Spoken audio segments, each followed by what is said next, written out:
Konnichiwa mina, j'espère que vous allez bien. On se retrouve pour cette nouvelle vidéo où on va parler des sento et des onsen. Quelles sont les règles? Qu'est-ce que vous pouvez faire? Qu'est-ce que vous ne pouvez pas faire dans ces établissements? Une des premières choses à faire, c'est quand vous entrez, vous avez généralement un espace de rangement pour les chaussures ou des casiers. Donc vous vous déchaussez et ensuite, soit vous avez une machine, soit vous avez un comptoir et vous allez payer pour votre entrée. Si vous n'avez pas une espèce de petite serviette rectangulaire, alors vous demandez Rentaro Toro Onegai Shimasu, c'est vous demandez une serviette s'il vous plaît, à en louer une et il faudra ajouter ça au prix d'achat de votre entrée. Le prix moyen que j'ai constaté pour les onsen jusqu'à aujourd'hui, ça va de 300, alors c'est vraiment des tout petits sento. En moyenne, je suis plutôt autour de 500, 700 et 1000 yens, 1200 yens pour les plus chers. Et le plus cher que j'ai fait, c'était Spa World à Osaka et qui m'a coûté à peu près 2500 yens. Par contre, immense. Donc, vous êtes rentré, vous êtes déchaussé, vous avez payé à l'entrée, vous avez loué votre serviette. Maintenant, direction les bains. Donc, vous arrivez dans une salle où vous avez des casiers ou des paniers, ça dépend des établissements, ça dépend de la fréquentation. Et là, c'est le moment, vous vous déshabillez et vous mettez toutes vos affaires dans le casier. Soit vous avez une petite clé, vous gardez ça au poignet, soit vous avez des panières. Et alors, YOLO, allez-y. Avant d'entrer dans l'eau et dans les bains, la première chose, c'est vous devez vous nettoyer. Au minimum, vous rincez. Idéalement, c'est quand même toujours de vous rincer le corps, de vous savonner, de vous rincer le savon. Et à partir de ce moment-là, vous pouvez rentrer dans les bains.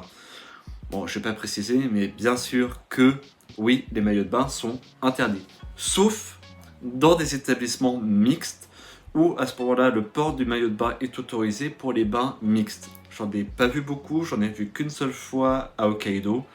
Après, voilà, petite note en plus.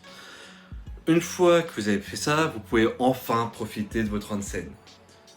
Attention, la serviette que vous avez, la petite serviette rectangulaire, ne doit pas aller dans l'eau. Vous pouvez la poser sur un bord, vous pouvez la poser sur votre tête, mais elle ne va jamais, au grand jamais, dans l'eau. Ensuite, bien sûr, c'est un établissement où on se relaxe. Donc, restez calme, ne nagez pas dans les bains. Voilà, ça fait partie de toutes ces petites choses-là. C'est juste de la bienséance et du respect. Voilà. Ensuite, il faut aussi garder ses cheveux en dehors de l'eau quand vous prenez vos bains. Sauf une exception que j'ai remarqué depuis le début, c'est les bains froids.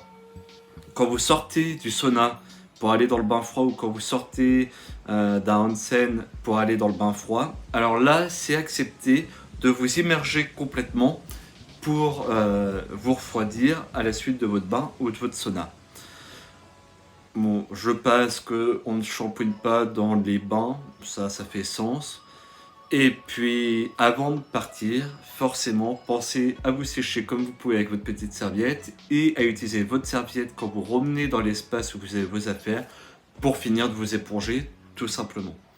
J'aborde un dernier petit point qui sont les tatouages. Certains onsen, certains sento n'acceptent pas les tatouages. Certains vous demanderont de mettre un patch si votre tatouage n'est pas très grand par-dessus, que vous pouvez acheter directement au comptoir. Ça dépend un petit peu des établissements, donc avant de rentrer, posez toujours la question. Et si vous ne trouvez pas d'établissement, il vous reste toujours une solution qui est de louer un onsen privé pour vous, et à ce moment-là, il n'y a pas de problème pour le tatouage. En tout cas, je vous remercie d'avoir suivi cette vidéo, et puis je vous dis à la prochaine. Ciao!